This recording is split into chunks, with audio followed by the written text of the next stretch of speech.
ఇలాంటి మరెన్నో వీడియోలు చూడడానికి like, share, subscribe and comment. ఈరోజు ఈ వీడియోలో సోమవతి అమావాస్య అంటే ఏమిటి, ఈరోజు ఆచరించవలసిన విధి విధానాలు ఏమిటి, సోమవతి అమావాస్య వ్రత కథ గురించి తెలుసుకుందాము. కొన్ని కోట్ల సూర్యగ్రహణాలతో సమానమైన సోమవతి అమావాస్య. అమావాస్య సోమవారంతో కలిసి వస్తున్నది. బహుపుణ్యం బహోదయ కాలము. రుద్రాభిషేకము బహుపుణ్యప్రదము. సోమవారం నాడు వచ్చే అమావాస్యకు ఎంతో ప్రాముఖ్యత ఉంది. ఆ రోజును సోమవతి అమావాస్య అని పిలుస్తారు. సోమవతి అమావాస్య రోజున ఉపవాసం చేసి రావి చెట్టుకు 108 సార్లు ప్రదక్షిణాలు చేస్తే జాతకంలో ఉండే సకల దోషాలు తొలగిపోతాయని విశ్వాసము.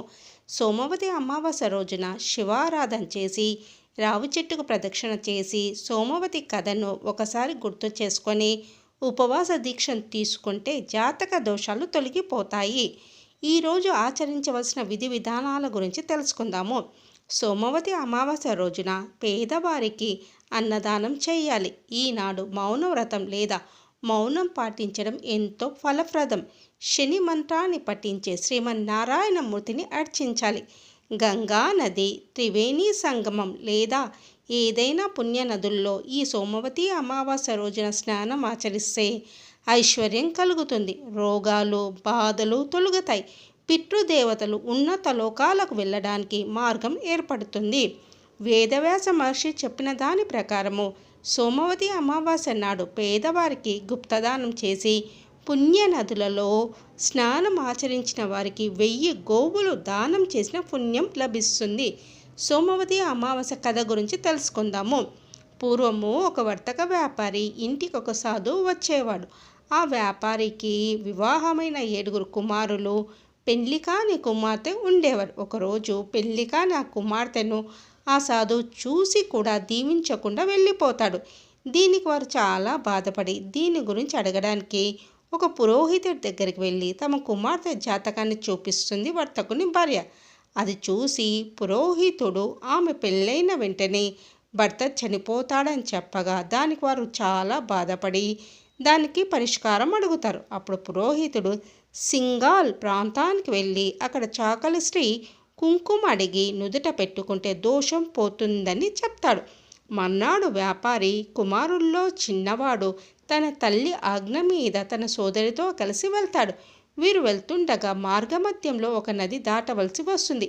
ఆ నది ఎలా దాటాలా అని ఆలోచిస్తూ ఆ రావి చెట్టు కింద విశ్రాంతి తీసుకుంటుంటారు. ఆ చెట్టు పైన ఒక రాబందు గూడు ఉంటుంది. ఆ రాబందుల జంట లేని సమయంలో ఒక పాము వచ్చి రాబందు పిల్లను తినడం పరిపాటి.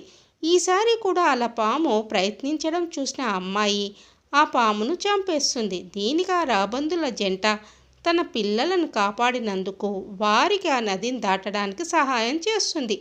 వీరు అక్కడికి వెళ్ళి ఆమెకు కొన్ని నెలలు సేవ చేయగా ఈ సోమవతి అమావాస్య రోజున ఈ కన్య నుదుటన చాకలి శ్రీ కుంకుమ దిద్దుతుంది. ఆమె వెంటనే రావి చెట్టు దగ్గరకు వెళ్ళి 108 ప్రదక్షిణలు చేస్తుంది. అంతటితో ఆమెకున్న దోషం తొలగిపోతుంది. ఇది సోమవతి అమావాస్య కథ. అంతేకాకుండా పితృదేవతలకి ఈ రోజున పిండ ప్రదానం చేయడం చేస్తే సంతృప్తి చెందుతారని, తద్వారా మనకు మంచి చేస్తారని విశ్వాసం.